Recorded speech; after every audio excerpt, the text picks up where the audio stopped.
Ever since the release of The Last Jedi back in December of 2017, we have seen nothing but a downward spiral within the Star Wars franchise, all because of Kathleen Kennedy's agenda, everything related to Disney's DEI agenda spilling into this franchise over and over again, and it's not just related to those overall strategies of theirs that just do not work, it's also about how Kathleen Kennedy holds this obsession of literally breaking George Lucas's vision of Star Wars and what it truly was with the first 6 films.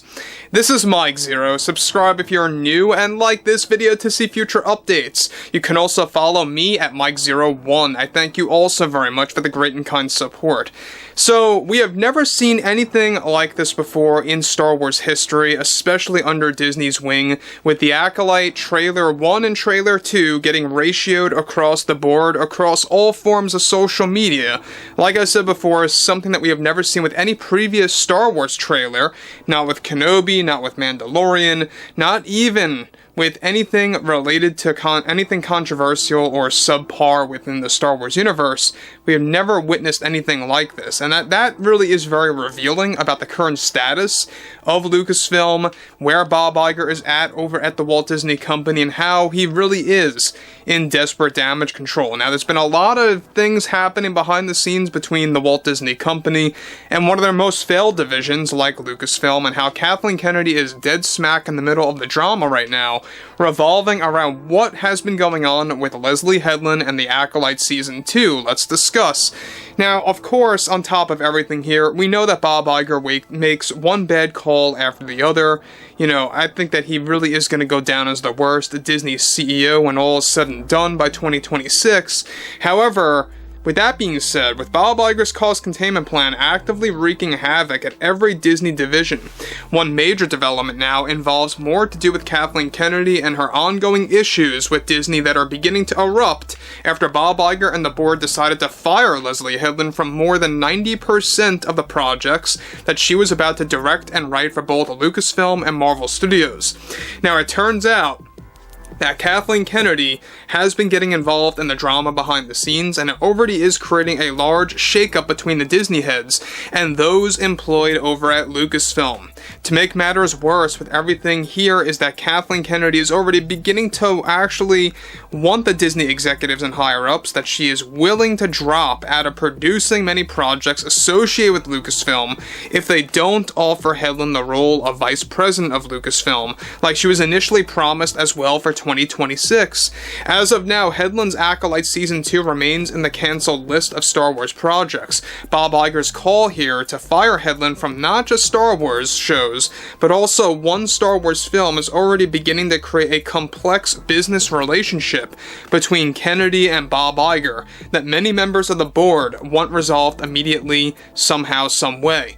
Already an emergency meeting is planned between Iger, the Disney heads, Kathleen Kennedy, and among others at some point during the last week of May to discuss this entire matter and any possibility of a resolution to Headland's recent firing from Marvel television and film along with Star Wars projects. Now, Kennedy reportedly already is pulling strings with her friend, not surprising, Kevin Feige, to side with her on this decision by Bob Iger and the board about Headland's status over at Marvel.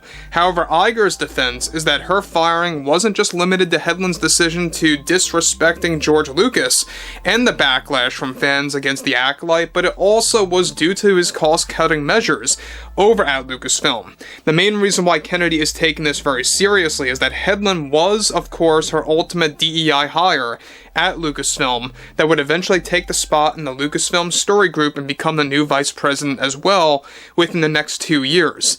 With this, of course, how that deal was, of course, embedded in her extensive contract that went south a couple of weeks ago.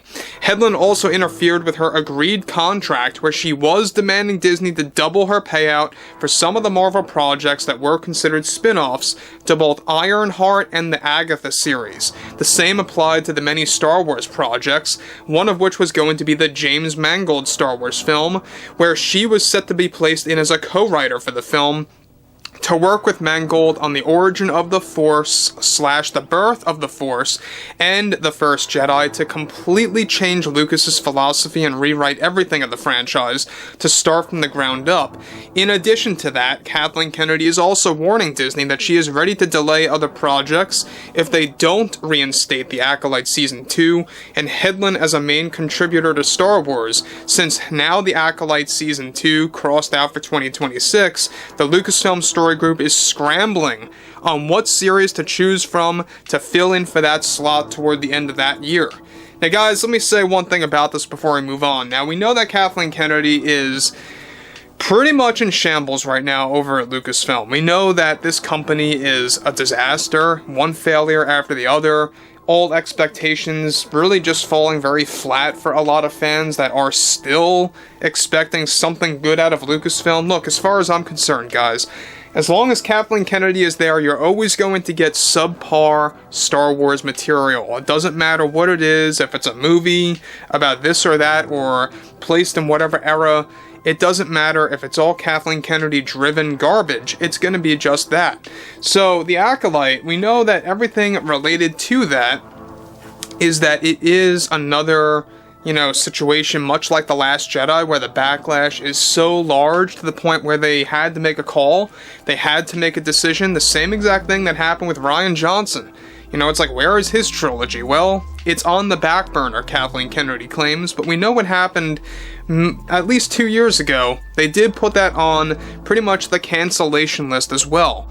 And there were a lot of creative differences between Kathleen Kennedy over the years. A lot of cancellations as far as Star Wars films, trilogies like the David Benioff and D.B. Weiss trilogy that was supposed to come out back in, I believe it was 2022.